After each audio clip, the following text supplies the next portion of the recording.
morning. Good morning, Senator. We Morgan. wanted to start off today talking about the weather a little bit because it's a bit chilly and snowing where in my parts. Um, uh, so far, I still have power, thankfully, but I don't know if that will continue. How are you doing, Senator? We're doing fine. We had some very heavy snow. Uh, it was only like 8 or 9 inches, but it because most of it was sleet. It's kind of settled like blocks of ice, and it was very hard to remove. And so that's going to sit there for a long time, just because it's not soft, fluffy snow that melts easily. Well, Oh yeah, it's fluffy snow right now. It's been snowing all morning. It's really beautiful in North Carolina, where I'm from. We haven't had a year like snow like this in years, so it's really pretty. But I know up north, we have some friends like in New York and stuff. They're not far into the snow, and they're getting a lot of snow right now. So. yeah, I think I had heard that this is the biggest winter storm in North Carolina in 40 years. There was one when let's see, I believe it was like 2014. I was really young, but yeah, it was kind of a snowstorm and ice storm. Took out a lot of power. My family, we have diners, and so we always keep the diners open. Oh, And that particular year, it was a insane story. We were the only place that was open, and everyone's power was out, so they were going to the diner, and it was the only warm place. And we ran out of food, everything. We finally ran out of coffee, and it was a pure mutiny. All the customers were all yes. upset. But it's a fun time. But yeah, we have all the diners open right now, and I love, um, I love diners because when I was a utility boy in a factory in Webster, Massachusetts. Um, During my first year in college, it was a summer job, uh, and I would clock into the factory, go in, I'd work a full shift, and then everybody would be leaving for the night, and I would get out and I would walk up the street to the diner. It was just sort of an old fashioned mhm. real life diner, and I'd get a good solid inexpensive meal, and then I'd go back down and I'd clock in and I'd work another complete shift, but I'd be the only one in the factory. And so yeah, so I lived on the diner food, and it was great. Yeah, well, it's American staple. I know that, we wanted to bring some levity into the conversation, starting it off with, the weather, and I extend to everyone who's watching, stay safe out there, take all the needed precautions. But I know that we have some updates abroad. Speaking about Iran, can you give us an update, Senator? Yeah, we've followed the situation in Iran pretty closely, and you never know with President Trump whether he's bluffing, whether he hasn't made up his mind, or what's happening. But he has an enormous, um, what he calls an armada, gathering over in the Middle East, focused on Iran. And until today, I hadn't seen anything that gave really some sort of reasonable insight into what was going to happen. But the BBC overnight uh, ran an article entitled "Israel Eyes Regime Change in Iran and is counting on Trump to make it happen." Which, of course, Israel is the puppeteer. They call the tune. We dance to the tune. And then the discussion says that amid all of the global speculation about the buildup in the Middle East, Israel's leaders have remained unusually silent. Now, what that tells me, they're silent because if things don't work out well, they want it to be on us. they don't want to share, and it's like, oh, we didn't know what was going on here. And so they're unusually silent. And it says Israel's prime ministers had little to say publicly about the United States taking on his biggest enemy. There's a fellow, Danny Citrinowicz, senior Iran researcher at Israel's Institute for National Security Studies. And he says, it shows you the importance of Netanyahu, the importance that Netanyahu puts on this moment. I guess he's talking about Israel's kind of self-control, the way that they're playing this out. And then he goes on, and this is important. He says, for Netanyahu, being in this position where the U.S. has so many forces in the Gulf, being so close to Trump attacking Iran, this is for him a golden moment in time that he cannot forego. Now, in a sense, this is sort of the crowning glory for Benjamin Netanyahu. He has carried out a Holocaust in Gaza, just exterminating people wholesale. He has invaded Lebanon, attacked, Israel has attacked Lebanon multiple times since the country first was founded. And they've always had their eyes on expanding and swallowing up territory in Lebanon.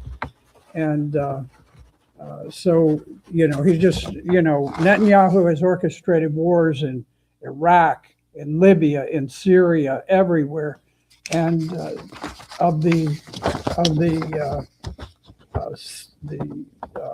7 countries that the United States planned on overthrowing on behalf of Israel back in 2001, all of them have been taken down except for Iran. And Iran on the list was the last one. The plan was to take them all down in 5 years. It didn't work because the people resisted, the people rose up, they fought back. But so here we are now. And so it looks like we're very close. Now, here's something else that I found very relevant to the question of are we going or are we not? The Saudi Arabians very vocally came out in opposition to the United States attacking Iran. Did that a couple of weeks ago.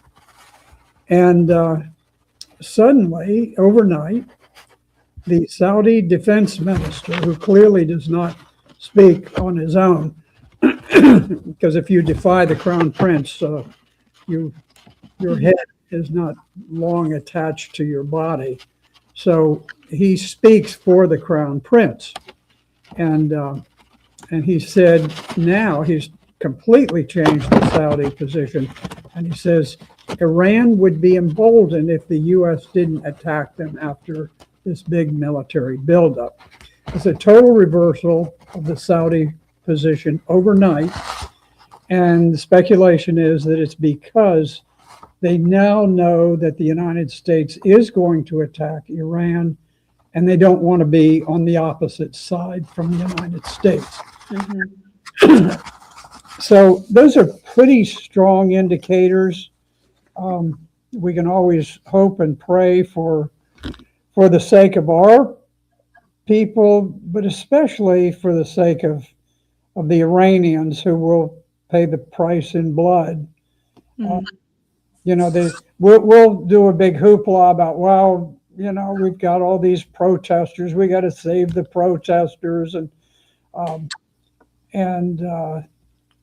of course we're going to kill people. We're going to slaughter people in enormous numbers if we actually do this. Mm-hmm.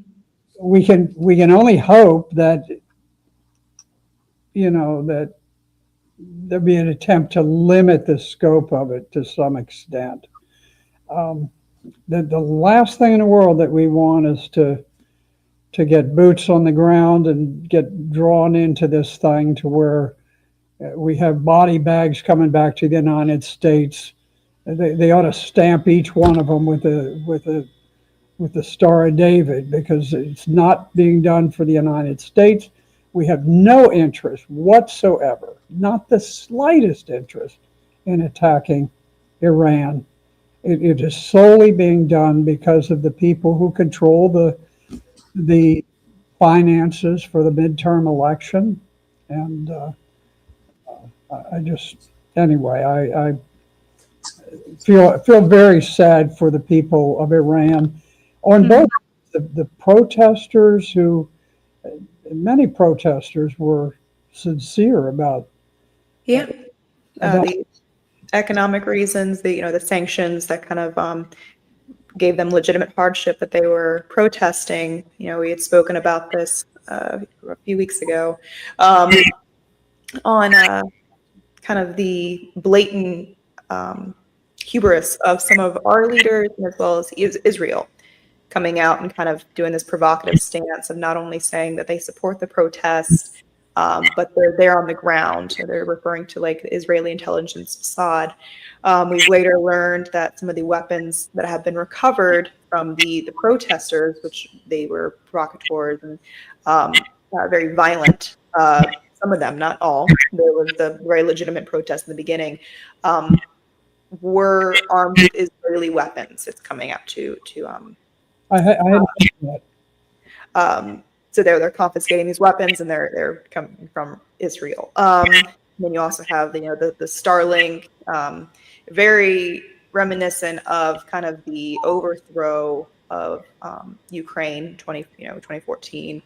That kind of, way that we like to seek out change in that way, where we kind of boost protests and then incite them to be violent in some sections. So it seems there was a lot of similarities there.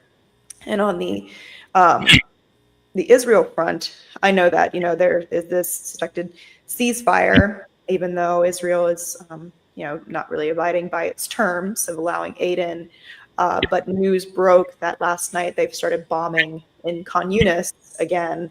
And as of the reports, I believe it's like upwards of 20 people who have been killed. Of course, they have been bombing nonstop, not as frequently as they had been. I think a few weeks ago you had 3 journalists who were murdered in a airstrike that had targeted their vehicle, and one of the journalists was actually a CBS reporter. And he had actually just been married, and it was a very tragic story. But on that front, just an update on what's going on with Israel and Palestine is, we can't forget what's happening, and kind of the it's definitely not as accelerated pace as we had seen of the killing of the Palestinians, but it is still occurring, and then Israel is not abiding by its terms in the ceasefire agreement. So I thought I'd kind of give an update on that as well. Just to add to that, people need to understand that this Holocaust, this genocide, it doesn't stop with the peace treaty, with the cessation of bombing. Which even the bombings haven't really stopped. They continue at a lower pace. But the idea, I think, from the outset, the idea of Israel has been, we will destroy all means of sustaining human life. We will use those $2,000 Biden bombs that destroyed all of the apartment complexes, so that there would be no place for people to get out of the blazing sun or the freezing cold. And we will destroy every hospital very systematically, so that there is no place for people to obtain treatment for wounds or sicknesses. Yes. And we'll limit the amount of food that comes in, so that people are always struggling just to sustain life. And the idea is that initial onslaught, this horrific destruction of everything. The purpose of it is to lead to the death of the people who remain in place. Mm-hmm. You have all this cavalier talk about how we're going to create the Riviera on the Mediterranean, where we'll build all these beautiful hotels and things. We'll make it really spectacular, and then we'll have all these Israeli entrepreneurs who can take off. Now, remember, there are no Jewish citizens in Gaza. Zero. The population is 99% Sunni Muslim, 1% Christian. And so the idea is that we just simply annihilate every vestige of humanity there, and then we will rebuild on the graves of the people, and we'll create this big wonderland where people can make lots of profits. Yeah. So on that front, I think you made a very important point where the bombs is just a one step in this this escalated rate of Holocaust. Just for pure mental health of the IDF soldiers, you can't completely annihilate a population of 2 million people in a violent manner. You have to also take other measures of them freezing to death, disease, starvation. Those are also happening. And I think it's important to note, I do some work with a great group called Doctors Against Genocide, and they bring a lot of information to light. Gaza no longer has any more albuterol, which is an asthma medicine. So some of the doctors are raising alarms on that. But they've also raised alarms on the fact that for 2 winters now, there has been over 60,000 mobile homes that are right at the border, and Israel's not letting them in. So that just, there's no real reason why they won't, why they shouldn't let it in. But it just kind of goes to show kind of the depravity of the lengths that they are willing to put the Palestinians through to try and get them to leave that land, forcing them to live in tents in the winter when, they can literally see, mobile homes that are already paid for. They're just right at the border waiting. It's very disheartening to see that my government is not pushing the hand of Israel to be better and uphold the law. But I know that was kind of a tidbit that we weren't going to get into. Our main topic today is something locally, what's happening domestically, I should say, is ICE. I want to go ahead and put this graphic on the screen. Where next on ICE? Senator, do you want to take this and kind of give people an update? And I think you wanted to kind of refer to this opinion piece in the Washington Post, about what the real voters kind of want in some of the deportations and what they see the Trump administration doing. Yeah, the ICE activities in Minnesota and in some other places have become an important political issue. And you have a situation Minnesota is kind of an unusual place. It's the riots that burst out after the George Floyd death occurred just like a mile away from where some of these protests have been taking place now. There's kind of an anarchistic nature to Minnesota. You had Minnesota Lieutenant Governor Peggy Flanagan encouraging people to put their body on the line to resist the ICE arrests, the activities. So there's sort of an encouragement towards violence, and what's happened, you have these ICE agents who are out there. They're constantly hounded, harassed. They're people blowing these rape whistles that, just blast your ears out. And, and then you have political people who are encouraging people to just push right up to the very limit. And anytime that people are brought into a situation of extreme confrontation, it's very easy for something to go wrong. And I was just looking this morning at the potential offenses up there. You have the offense of assaulting, resisting, or impeding under the United States Code, and this is the most common charge for physical interference with law enforcement. And the defendant, the government just proves that the defendant forcibly resisted, opposed, impeded, or interfered with a federal officer performing his duties.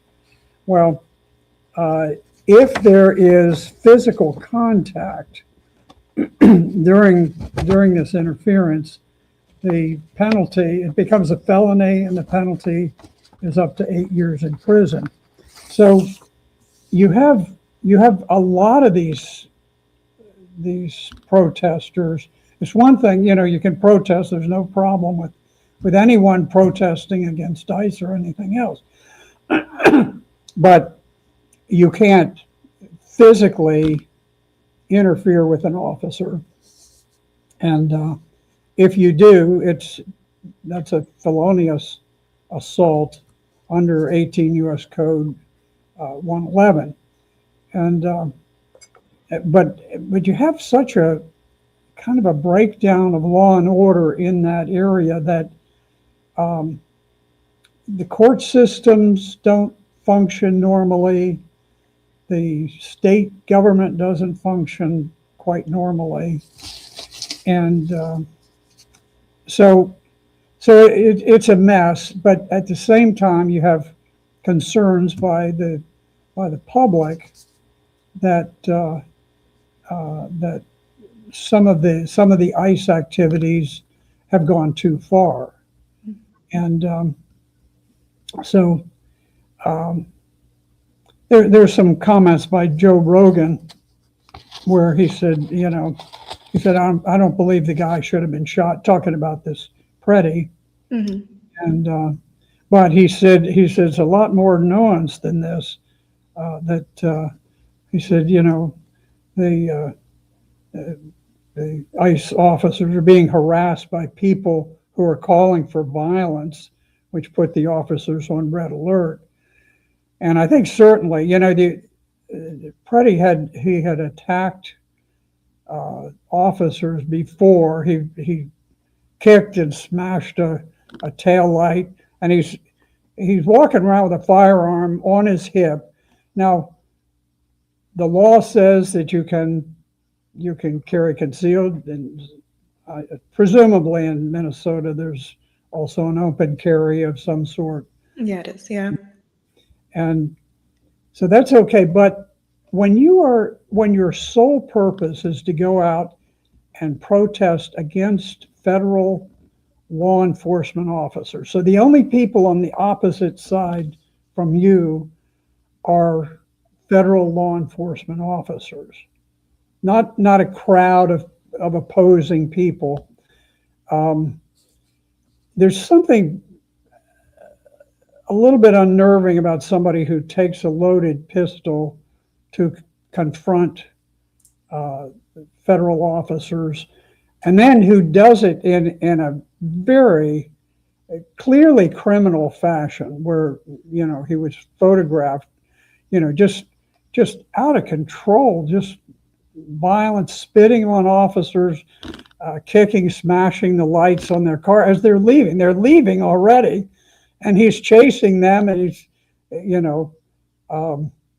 so I think this guy was an accident waiting to happen, and he's being encouraged then by Governor Waltz and by Lieutenant Governor and various people to, get in their face and this kind of thing.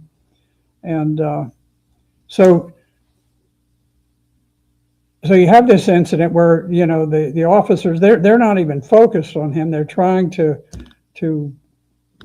get control of a woman that's there, and he intervenes. He inserts himself physically, and the next thing they're wrestling, and there's this firearm, and anyway, shots are fired. Apparently, they may have had the gun before the shots are fired, but you have a whole lot of people who are piling on, trying to bring this very, very violent guy under control, and something happened. And it's always easy when you're dealing with law enforcement to sit back and have a sip of your beer and contemplate, well, he could have done this, or this could have been done differently. But it's very easy to forget that law enforcement officers are human beings who are influenced by their fear at the moment, their emotions. The closer you get to that limit, the easier it is.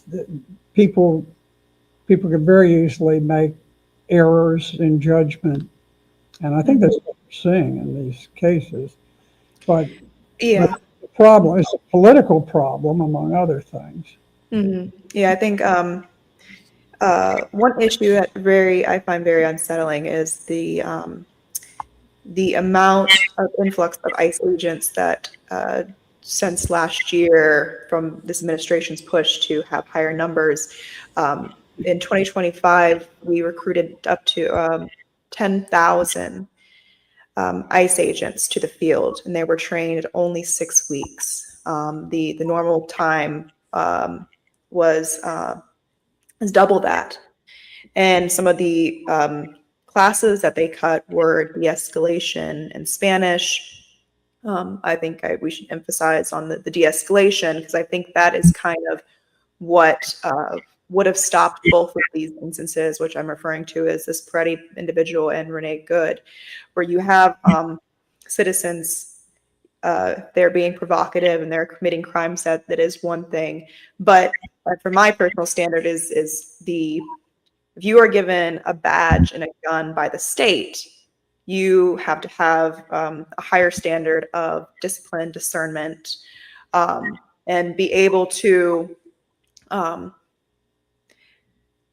at every step of the way, not use lethal force unless it is absolutely necessary. That's kind of my thing, is that the onus is on, if you have the ability to, uphold the law, that's your role. You've taken the badge and the duty. It also comes with the responsibility. And I think that is kind of a lot of what you're seeing in this palpable disdain for the operations of ICE, is that we are viewing these images and these videos where you have ICE agents that are using unnecessary force when there's no immediate threat to their life. I'm not particularly talking about Peretti's case or Renee Good's case. I'm talking about, there's multiple other videos that have kind of gone viral in different formats. And I think that is why you have this very palpable and disdain for some of these actions. And that kind of leaves room for people to be whipped up into a kind of a frenzy, which you see in like Minnesota. So I think that is something that needs to be addressed. And I think, you even have that in right-leaning news agency or news sources like podcasters and stuff that were kind of for that. They're kind of saying, I don't really like the way this optically looks. It's, and it's a lot about optics as well. Another thing, we have a question from one of the viewers is, what we have in the news lately is ICE is now using administrative warrants to enter homes for people who are on the final order removal. This question is, that I'll just quote it: what about the reliance of ICE on non-judicial warrants to justify forcible entry into homes. What would you kind of respond to with that, Senator? I'm very aware of it. I can't say that I am able to sort of give you a legal analysis. I do know that ICE, because of the nature of their duties, has authority that you normally would not have with if you're just dealing with American citizens, and so I think it's something that is a little bit untested at this point. The administrative warrants are signed by the administrative law judges that adjudicate cases involving asylum and this sort of thing, and so you do have that adjudication. You have a final determination that the individual will be deported. I'm just not sure whether those warrants have been thoroughly examined by federal courts, and I can't really tell you what the outcome would be. But there has been a judicial determination, but not by an Article 3 judge. It's by an Article 2 judge, an executive branch judge, and so that is an issue, though. It is an issue. Mm-hmm. Yeah, thank you for that, Senator. I think it's also important to note Border Patrol has had this authority for quite some time now, primarily on the Mexican and United States border. It has been said that the Border Patrol, if they have not even a reasonable probable cause, they can confiscate and also do warrantless entries into homes. So that's kind of it's already been enacted primarily in the border, but it is kind of extending into the United States, which I find kind of an interesting little tidbit to make known to people, that a lot of the dissent is that people are having with the ICE operations. People view it as it's like solely attached to the Trump administration, but these their operations have been going on all the way back prior to comes out of the Patriot Act, 9/11, the war on terror, all that's what kind of birthed the ICE and disbanded the INS. It's been continually happening. I think that's kind of important to note as well. There's one investigative journalist, her name is Ellen Jemerson. She kind of goes into a lot of the how do I put it? The due process infringements that have been going on all the way to the Bill Clinton era, his administration, concerning people who are seeking asylum or who are trying to get their citizenship here, which it gives a broader picture of kind of what's been going on. A lot of Trump was hounded for his first administration for putting children in cages, but that kind of came from Obama. Those establishments were built under Obama. I think that's kind of important to add to the conversation, that it is these administrations are continuing these processes. It's not something that's completely only birthed out of the Trump administration. Is kind of what I want to get to. It's interesting with asylum.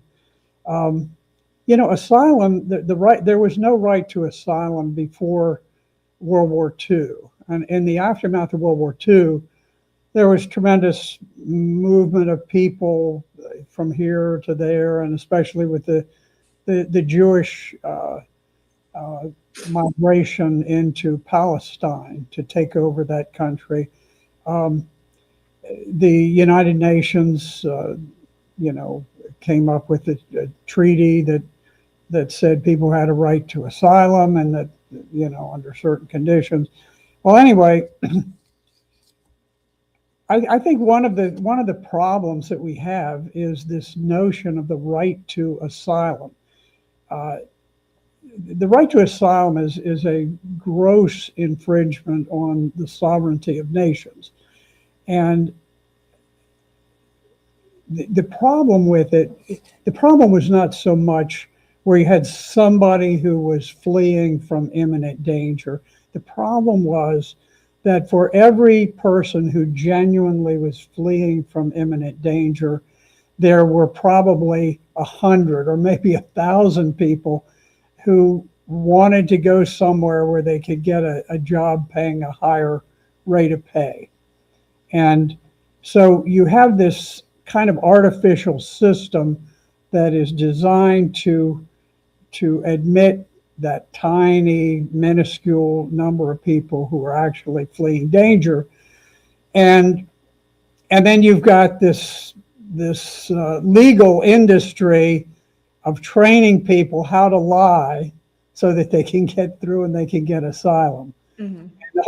The whole system is so utterly corrupt that what we really should do is to say, look, there is no right to asylum. We're pulling out of any treaties to that effect. And then we will decide, we will decide. Probably the President of the United States will occasionally say, in this situation, we do have these people that we are going to admit under certain circumstances. But we set the rules. And we don't have foreigners setting the rules for how the United States can conduct its sovereign affairs. And this is not just a problem with the United States, but all through Europe, all over the world, particularly in the Western world. This has become, it's just so monumentally corrupted. What started off as sort of, this would be a nice thing to do. It's just become a system utterly corrupt, and it's just made the borders unmanageable. So hopefully, but let's, if we could just get to the 3 recommendations that were made by the fellow who wrote the article. Yeah, let's pivot back to the article a little bit. Do you want to go into kind of what the article's essence was, and then kind of go into the 3 points? Yes, I thought his recommendations were pretty good. He's a CNN commentator. Brad Todd is his name. He's a Republican campaign strategist, so he's not unbiased, but presumably he is a little bit in the middle if he's on CNN. And so his first recommendation was respect the asylum process. Now, I agree with him, despite the fact that I don't think we should have asylum.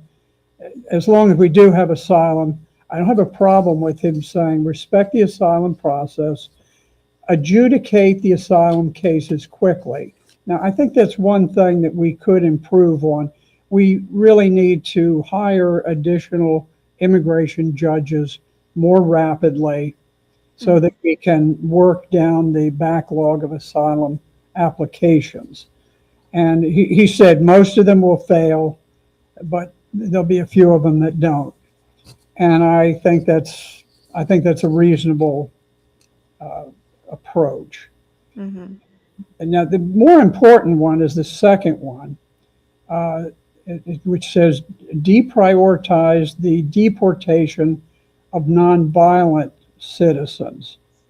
And I think this is where so much of the unease is. It's about what do you do with people, especially people who have lived for a long time in the country.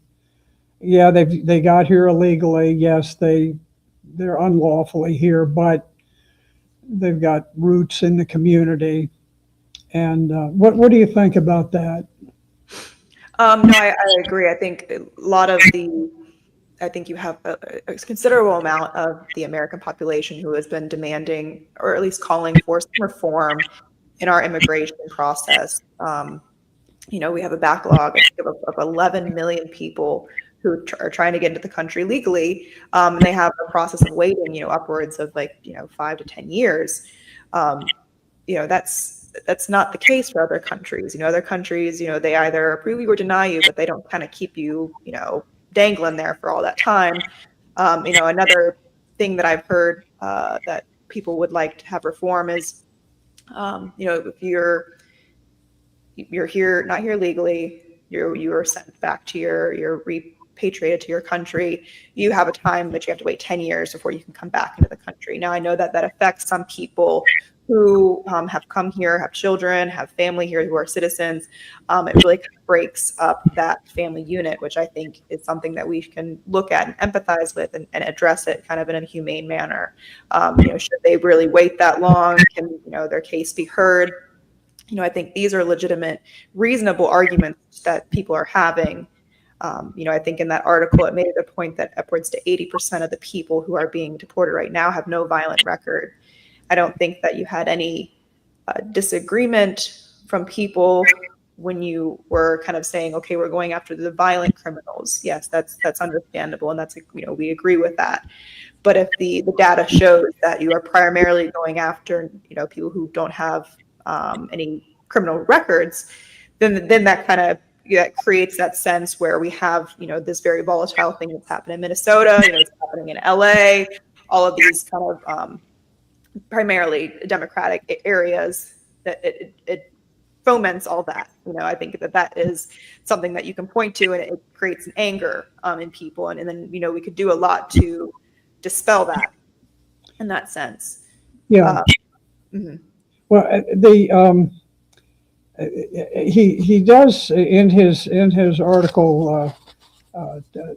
Brad Todd points out that in the red states where local officials cooperate with immigration enforcement, there hasn't been this violent chaos taking place, and that in these other places you have the local officials who are encouraging violence and telling people put your body on the line. Well, that's inciting violence. It's irresponsible. Yeah, it's very inciting violence, and you're obviously you're talking about hurting ICE agents physically when you make that assertion, and you're also, for what it's worth, you're endangering the lives of the protesters. Mm-hmm. Yeah, no, I agree. It is kind of a very irresponsible thing. And I had a discussion with a former cop from Atlanta. He's kind of had this career in de-escalation methods.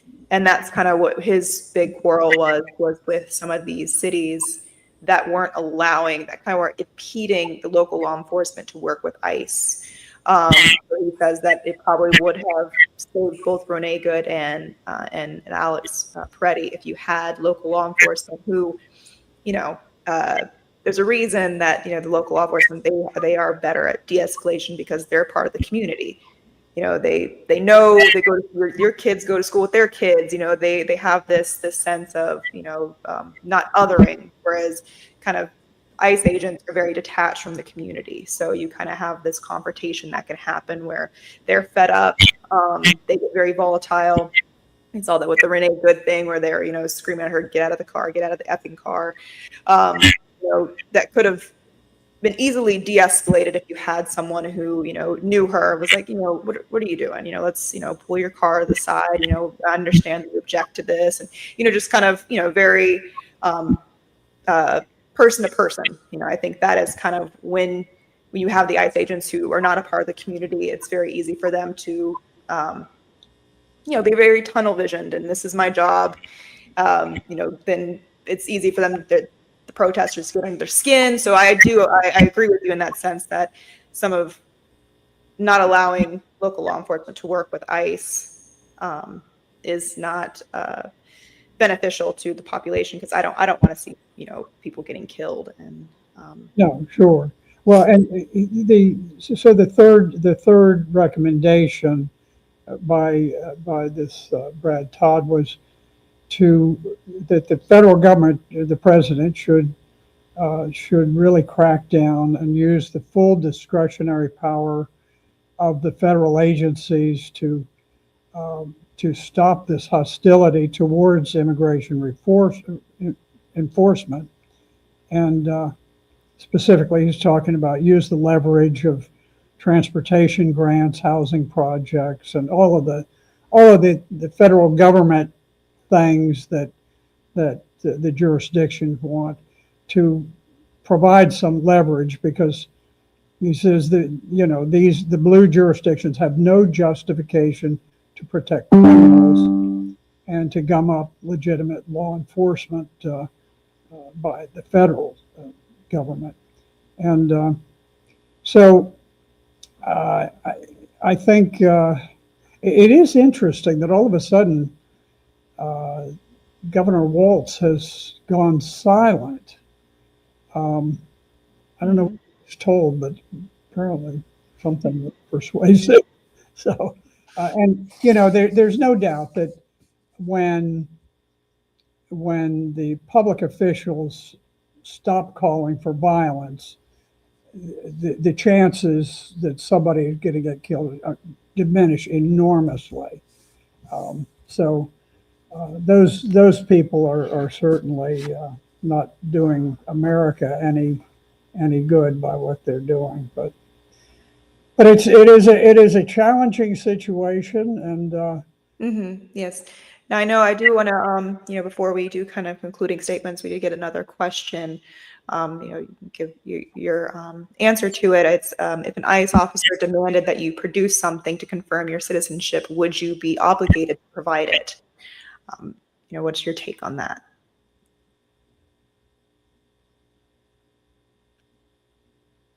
I honestly don't know. I think the normal reaction would be, yeah, okay, here it is. But that's different from whether the law requires it. I doubt that the law requires you to identify. Well, it requires you to identify yourself as who you are. I believe that's fairly clear, but I don't know beyond that citizenship status where you are sort of being required to affirmatively establish something. I doubt that is a requirement, but don't count on this, because I have not researched that specifically. I couldn't tell you with certainty. You know, most people deal with law enforcement in a common sense way. I remember, you know, when I was in the Senate, excuse me just one second here. Okay. When I was in the Senate, I was pulled over coming out of Richmond. I'm not sure that I should have been, but the officer pulled me over, and by law, you coming and going from the legislative session, you're immune. And I did not say, "Oh, I'm immune, you can't do this." I just said, "Yes, officer." He said, "Well," he said, "you were doing this or that." I said, "Okay, thank you very much." And then I went on my way. There's no need to confront law enforcement officers. So, but I think with that, we probably better wrap it up.